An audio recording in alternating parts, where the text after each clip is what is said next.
Today is a great, wonderful, amazing, incredible day because it's a Finland day. 10 weird Finnish phrases Finns don't expect you to know. Without further ado, let's get into this reaction. Let's go. Do you want to learn some Finnish that you can use to impress your Finnish buddies? Learn these 10 weird but useful Finnish expressions. Let's go. Let's start with the funny one. Mukiin menevä. Mukiin menevä. Mukiin menevä. Don't know what that means, but I'm gonna find out. It's a compound word and consists of two individual words. Mukiin, which means to a mug. It's the illative form of muki, which means a mug. And menevä, which means like going, like participle of mennä, to go. So something that goes to the mug.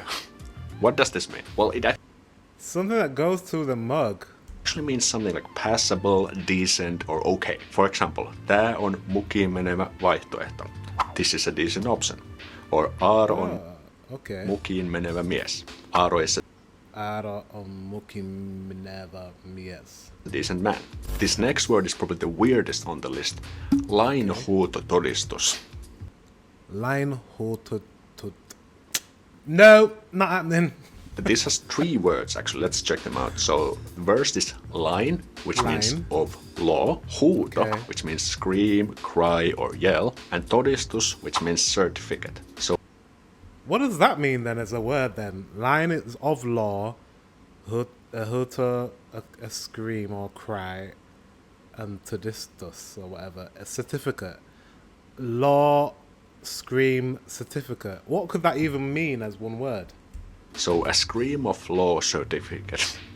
What the hell does this word mean? So when you buy a real estate, let's say a house, you need to apply for something called title registration. So the title registration means the registration of ownership of a property to this National Land Survey of Finland and mortgage register. So this is like this bureaucratic step. And this certificate that you will get is called lainhuutotodistus, a scream of law certificate that you actually own the property. So where does scream come into this, guys? Please let me know. Why is there scream? The word scream, well, in English. But why is that? It's weird. Like that, I'm not quite sure of the details, but that's what it means. And I couldn't find the reason why it's called lainhuutotodistus. So why is the law screaming for a certificate? Who knows? So if you're into partying, this next word is for you. Välikuolema. Välikuolema. Välikuolema. Another compound word consists of 2 individual words. Väli, which means kind of like in between, and kuolema means death. So death in between. What this could potentially mean? Actually, this makes a lot of sense. So let's say you're in a home party, you're having fun, you're drinking some booze, meeting friends, dancing, maybe flirting with those sexy Finns out there. Awesome stuff. But then at some point you just run out of power, maybe you have the 2-minute drinks, and you just need to take, let's say, a power nap. So this välikuolema is a power nap during a party. So you just may lie down on the sofa for 15 minutes, but then you come back up, and then you keep on partying. Okay, so it's a nap. Välikuolema. Oh, kuolema. Oh my goodness, Finnish language, the best language. By the way, if you want to start learning Finnish but you're not sure where to start, check out my free Finnish for Dummies email course, link in the description. This next one is one of my favorites, pretty funny one. So you know multitasking, the English word multitasking, so you try to do too many things at once and you don't really get progress at anything. And Finnish has actually this funny variation of this. It's called multitasking. So again, multitasking. Is that like trying to do like 1,000 tasks at once? And it has 2 words. Multi comes from the English word multi, means the same as in English. But pasking is like a funny derivative of paska, which means shit. So you're multi-shitting. Multi-shitting. So this is a negative connotation of multitasking, because it is usually negative because you're doing too many things and you cannot get anything done. So we Finns, especially in the business world, sometimes refer to this multi-pasking, multi-shitting. I know, it's funny. I feel like you guys just kind of say things very to the point and blunt, and just sometimes just like you don't mince your words. Like you just put shit and multitasking together. Okay. This next word is definitely gonna get me to hell when I'm teaching you this, but hey, someone has to do it. So we have the verb harrastaa. Harrastaa. This means to do something as a hobby or have something as a hobby. For example, harrastan jalkapalloa. My hobby. Harrastan jalkapalloa. I'm trying.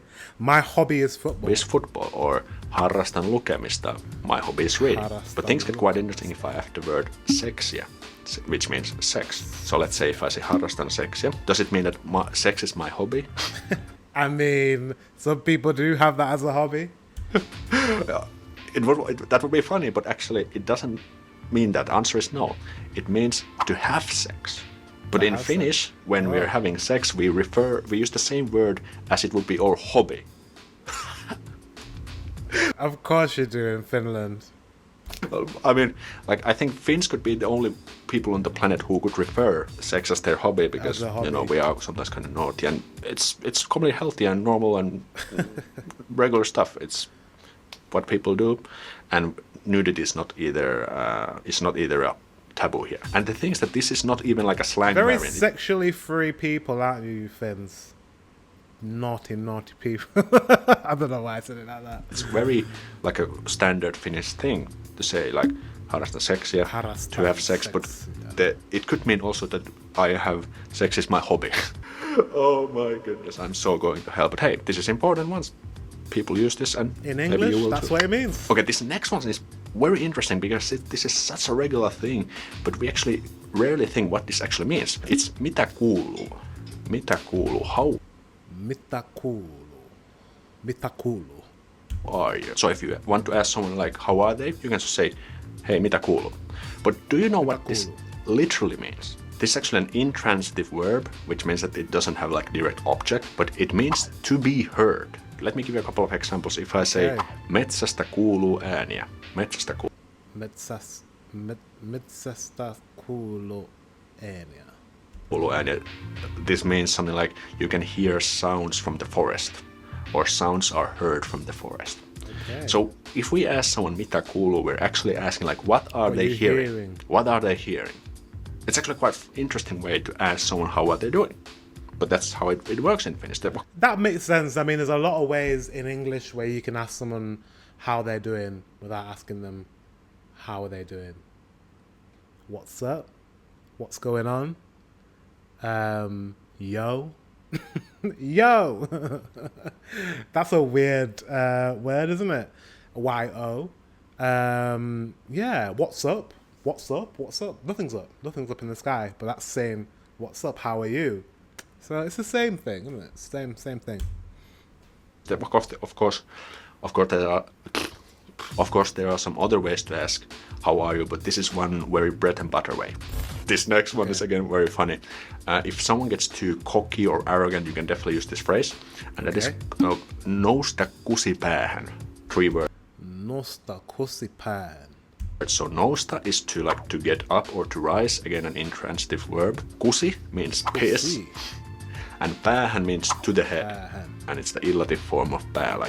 So basically you're a piss head.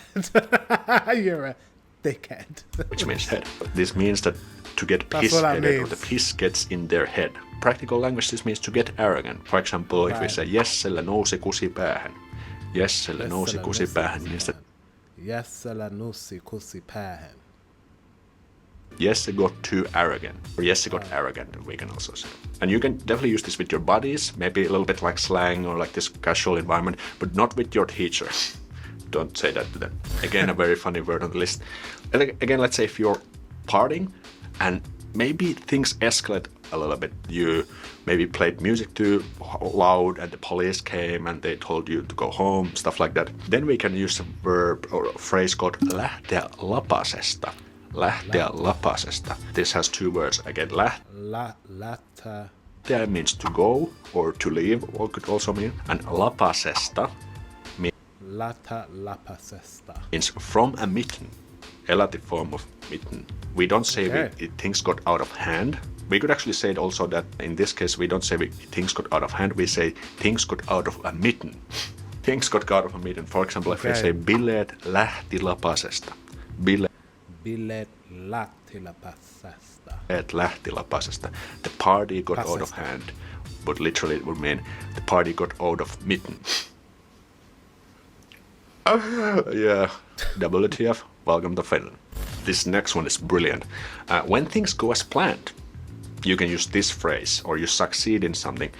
Say, mennä nappiin.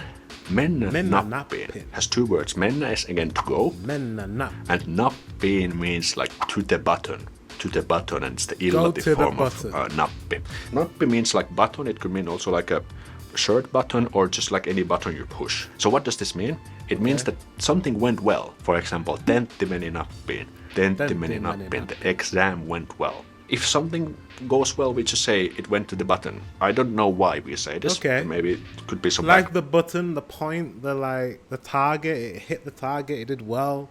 I get it. History, but I just couldn't find it. But we use this all the time. Mennä nappiin. You can start using this as well. This next one is like a little bit unfortunate one. Let me give you a quick example story. Let's say there's a Finn who wants to leave for the US and conquer the world. Maybe they have a huge startup idea or whatever. But then things go south. They don't succeed. They come back home. We can, for example, call this person again Jesse. Then we can say palata kotiin maitojunalla. Literally, this means to return home by the milk train.